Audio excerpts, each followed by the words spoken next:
In an ancient age known as the late 1900s, a video game subgenre took root that dared to be bolder, dreamed to be bigger, and reached for the stars. Did they wow us with expensive productions and advanced graphical techniques? They absolutely did. Were they any good? You know what? Don't worry about it. Let's just relax and revisit cinematic platformers of eons past. This is Cinematic Platformer Paradise.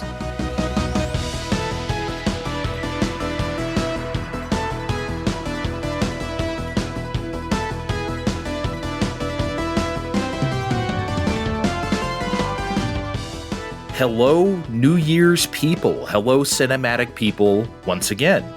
It's your boy Dre, and I am here with the Steve. You are once again the Steve for 2025. Come on. You don't have a better sound effect than that? Come on. No. God damn, dude. What kind of New Year's is this? We're in the middle of this wonderful decade we've been having. You know what? You're right. It can only get better than here. What's the game we're playing again? That was fast. All right.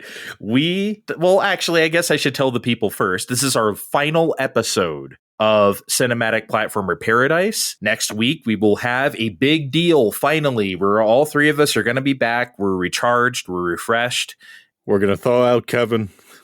Yeah, we're going to thaw out Kevin. We're going to be back doing the normal show. So thank you if you've been following along with this whole series. But now we will do our last game on Cinematic Platformer Paradise. It is called Heart of Darkness.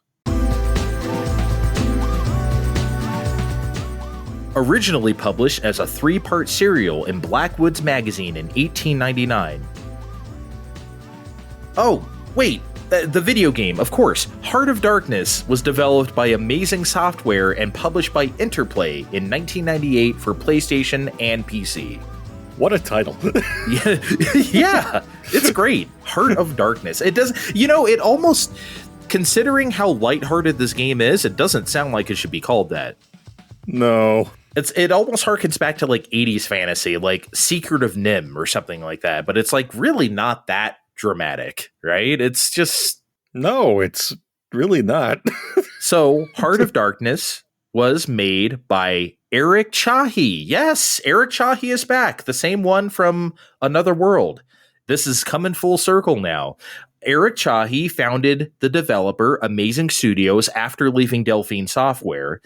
And this would be the only game that they made, apparently, which sucks because, spoiler alert, Heart of Darkness is kind of great. Yeah, I was doing the research into this. I'm like, okay, what else did they make? And it's like, this is it, guys. Imagine being the research, like, okay, the Another World guy is making a studio. How much do you want to fling at these guys? And then they're like, okay, we're fucking off now. I'm gonna go do real art now for the next decade until you guys pay me to make Paper Moon. Yeah, I think Eric Chahi after this was kind of done, but it's like, no, I'm glad he got to make another cinematic platformer, essentially following up on Another World finally, even though it's not Another World. So how was this received? Did you do any research into it?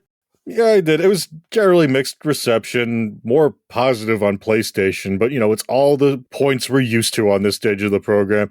The game is pretty. The puzzles are frustrating. I don't fucking get it. You just need to get it a chance. I don't need to give it a chance. You need to give it a chance. Stop fucking my wife. We can just slot all these points in and out at this stage of this program. And you know what? It doesn't matter. You know why? It sold 1 million units across both versions. Wow. That is... I did not expect that number. 1 million units? Yeah, so, again, I guess the whole ordeal still made him go, you know what, I'm done with video games for the time being.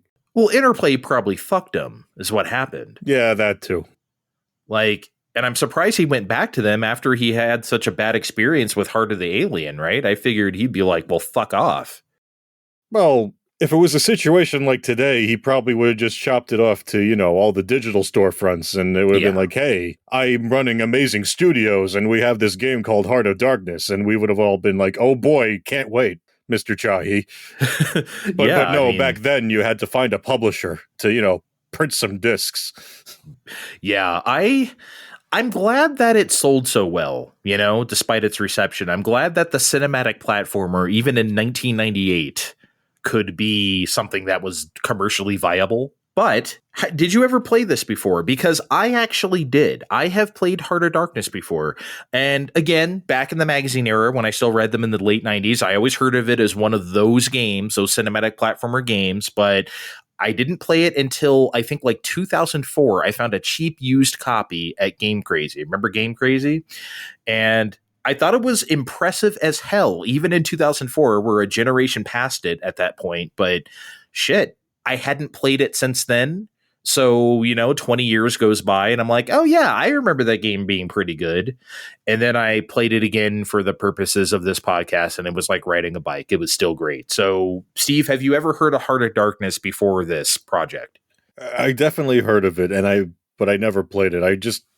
I do remember that key art of, the boy and the dogs with the hat on for whatever reason, standing back to back. I mean, I know the reason now, but back at the time, like, why is the dog wearing a hat? like forever. Yeah, 1998, baby. This is so maximum 90s. Oh my God. We did play the PlayStation version. As we said, there is a PC version, but neither of us wanted to chance some really old PC game on GOG or whatever. I mean, like, I'm sure it exists, but it's like, you know how that shit can run, guys. So we just did PS1 under emulation. Okay, I'm ready for you to tell me the story of Heart of Darkness.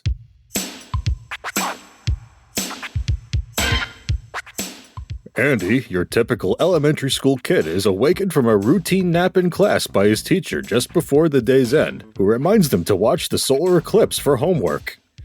Yeah, how's that gonna work? Anyway, later at the park, during said eclipse, Andy's dog Whiskey is kidnapped by dark forces that suddenly appear during said eclipse, prompting Andy to travel to another world.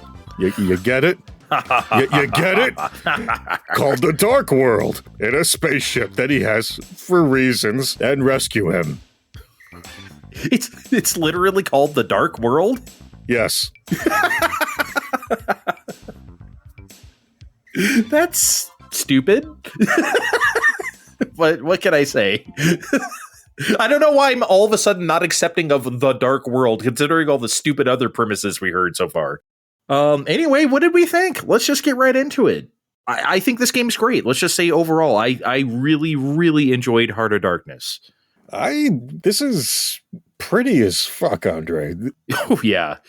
More than anything else, the animation's smooth. I'd love for someone to come in and remaster this with updated art the way, a lot of other games have lately. I feel like everyone's like scraping the IP barrels lately. Like, come on, let's have...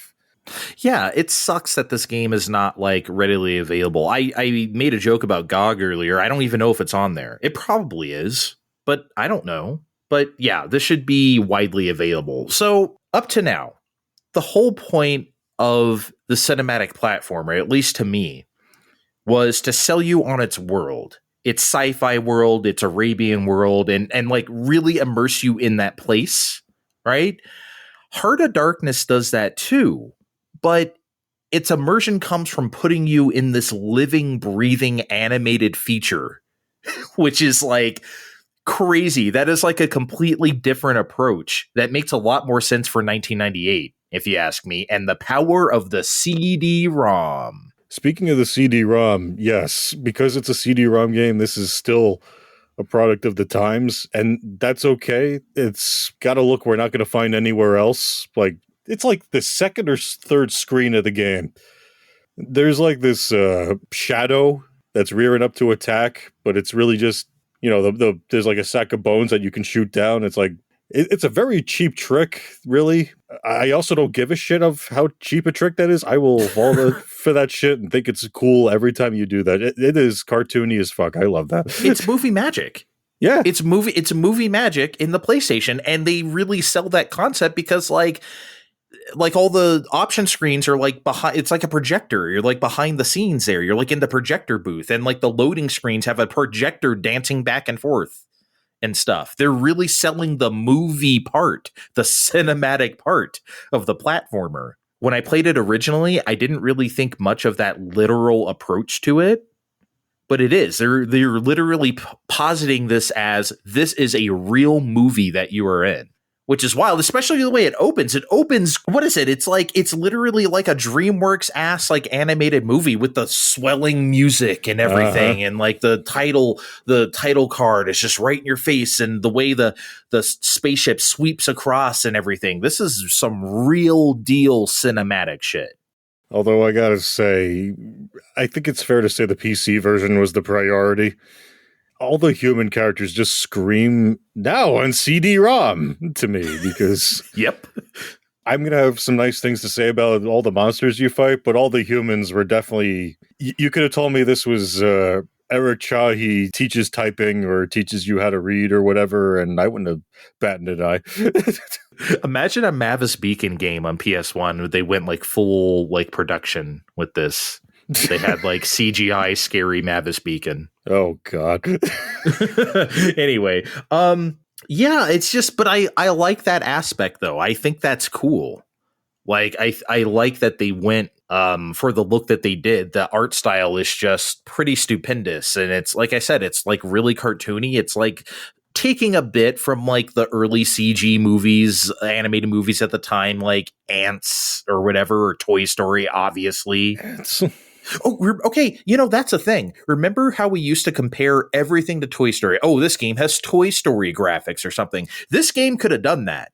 This game legitimately could have actually like said that, and it didn't. Yeah. I wonder if they would have sold more if they did. I feel like some odd concessions were made along the way, or maybe they were just learning, because you keep mentioning how yeah, we're leaning into the movie thing, but honestly, this feels more in line with what we're expecting from a video game than Another World did, if that makes any sense. Like, it feels more video gamey, doesn't it? Like, yeah. It just feels more video gamey to me than Another World did. You know, like before in that episode, I hope everyone listened to that one, I was complaining about how regimented everything felt in that game, where everything had to be done a certain way, or we're going to restart that screen again.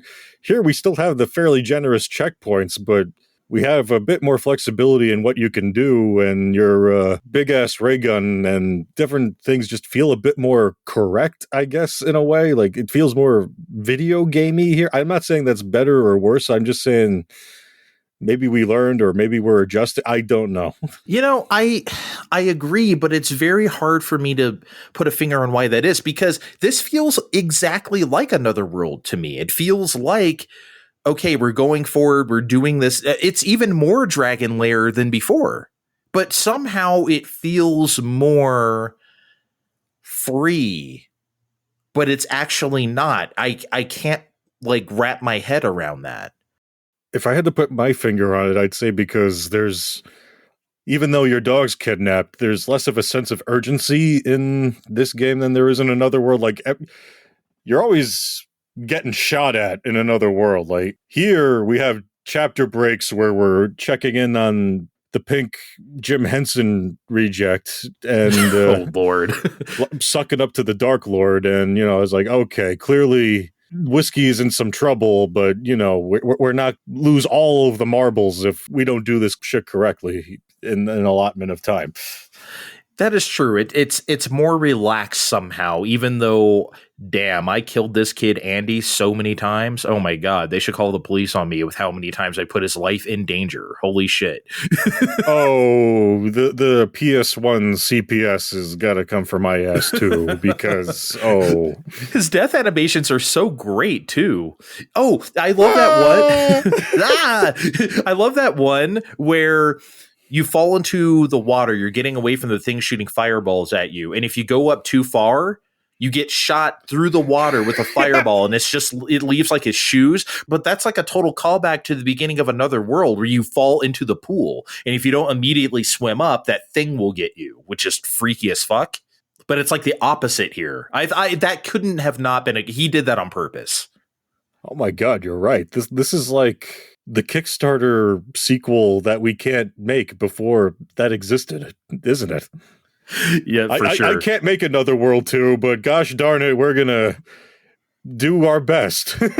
It's the Bloodstained of the 90s, is Yeah. what it is. This really is. So one thing I think is really cool in the PlayStation 1 era, and this is my favorite thing about Heart of Darkness. I love when games do the pre-rendered backgrounds thing, would animate them, but also shift perspective on you while you're controlling the character, making you feel like you're literally part of this like live animated experience. Most people may know this technique, obviously, from Final Fantasy VII, when you're just running up something and then the movie, quote unquote, starts, but you're still controlling the character and it's doing like this thing or whatever. You're jumping on the train or whatever happens in Final Fantasy VII, right? And that stuff is super cool. Heart of Darkness has that, but obviously in a cinematic platformer style. God, remember that part early on where you're like climbing up the cliff and then like you're almost to the top, but then the camera transitions away from you all of a sudden and it slowly pans the rest of the way up and it just looks out over the landscape or whatever. That shit is amazing. It's so fucking good. It's incredible, man. It's essentially like the promise of the CD-ROM, like on display. Like this is something I've talked about it during the series, but this is something I talk about on Fine Time in general. The optimism of the CD-ROM format at the beginning of the 90s, not just for video games, but for multimedia, quote unquote, in general. Remember that word multimedia? Do we still say that? I think we stopped saying that after Xbox One didn't set the world ablaze. Oh, did they kill the word multimedia forever? I think we shuffled that one and under the rug after that. But yeah, with the power of the CD-ROM, they were telling us we were going to see these grand landscapes and movie quality music and cinematic sequences, just like a real TV show, and it has voice acting. You can really hear them talk. And quite fucking frankly, I feel like Heart of Darkness actually delivers on that promise. This is the future that we dreamed of. Like Eric Chahi was already out here years ago making another world without the aid of the CD-ROM. And now that he has it, he was uniquely qualified to deliver on this concept, on this medium. It's just, that's what I really, when I think about Heart of Darkness, that's what I will always think of. And we all just mostly ignored him and made QTE sequences forever instead. It's funny that like when Shenmue basically invented the QTE, it was called the Dragon's Lair thing. And now it's called the QTE because so much time has passed. It's yeah. We're old, basically, is what I'm saying. I don't know, man. I'm glad the cinematic platformer genre lasted long enough to cross a generation to PS1 and for him to be able to do this. Like, it's just, this isn't like the best game of the world. It's not like one of my favorite games of all time or anything. It may sound like it from the way I'm like talking about it, but it's just something I really, really appreciate about this game. So I didn't want to not say it. Anyway, would you say that Heart of Darkness is like the easiest game we've covered on here? Like, it is, right? Yeah, but like I was thinking, maybe that was a product of trying to appease to investors. Like, well, I think Delphine closed by this point, and that's what set all that off. Maybe, but Delphine stayed open till like 2004, I think. I don't know what they were doing, but maybe they didn't have a place for him. But either way, clearly he needed to. He must have known that he needed to make something to appeal to somebody in some matter. He knew he couldn't make something as stringent as Another World again.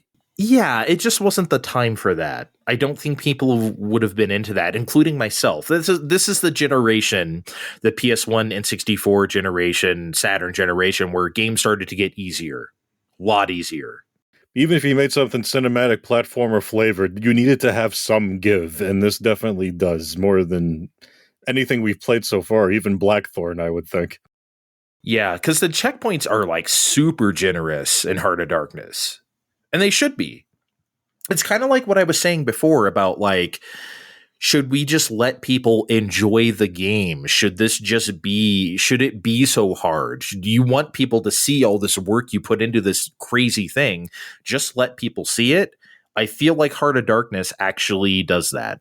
It's definitely the closest to it because maybe I'm just surrounded by people who are bad at video games, but I could still see people coming into this and going, this is too hard, and giving up after getting swarmed by however many not shadow blots at the beginning of the game. Yeah. Absolutely. Like this game has its sticky parts, no doubt, but there again, it's always a puzzle. You know how long I got stuck on like the swamp part where those asshole guys like swoop down and try to grab you? I didn't realize you could just duck under the water so they don't grab you. It took me a long time to figure that out. That took me a few minutes. Yeah, a lot of people will be frustrated by that. So it does have its sticky parts, but you can always, the solutions are never too far away. Whereas like the solutions feel very far away sometimes in Another World. It really is. You got anything else about Heart of Darkness? I think I'm Heart of Darknessed out. Let the people play it, whoever is sitting on this. Eric Chahi, just rogue release it to whatever. Nobody will stop you. Interplay is dead, right? They can't hurt you anymore. Man, who is sitting on this? I don't know. Is it Interplay still? I don't know how this works anymore. Well, I think after Delphine died, he got the IP back to Another World. I think he now owns it himself. Yeah, that's got to be how they keep he keeps reissuing it, but yeah. But yeah, I don't think I really have any overarching. I think the only thing I would really want to talk about now is like, do you think there's any games today that have parallels to this genre? I think it's fair to say that like those indie games like Limbo or Inside, I feel like those are definitely like, they may not be exactly this cinematic platformer genre, but they're absolutely inspired by it. Yeah, I'd say they're inspired by it. You know, if I wanted to be a real asshole, I'd bring up that our favorite developer, WayForward, is fancying themselves a publisher. They published themselves this other assholes game that is a cinematic platformer, and I forgot the name of it, but he's like, yeah, I was inspired by Another World. I'm like, yeah? You think so, buddy? Yeah, I'm not really trusting I don't know, that. Guy. There's a reason we don't make them like this anymore.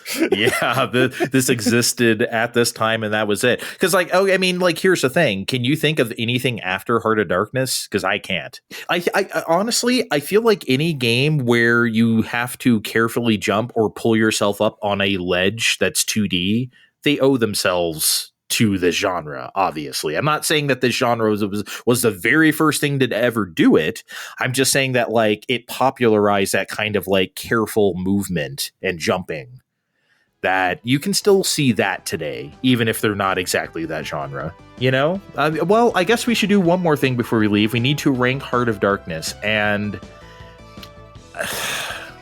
I know you're not going to let me. I want to put it tops. I want to put it above Blackthorn. Okay, you know what? We could put it above Blackthorn. My personal one is number one, but with the Fine Time ranking could be number one. Okay, finally. This is retribution for Flashback. All right, our final ranking for Cinematic Platformer Paradise of all the games we played from top to bottom. Heart of Darkness, Blackthorn, Prince of Persia, Another World, Flashback, Fade to Black, Shadow of the Beast, and bringing up the rear, deservedly so, Heart of the Alien.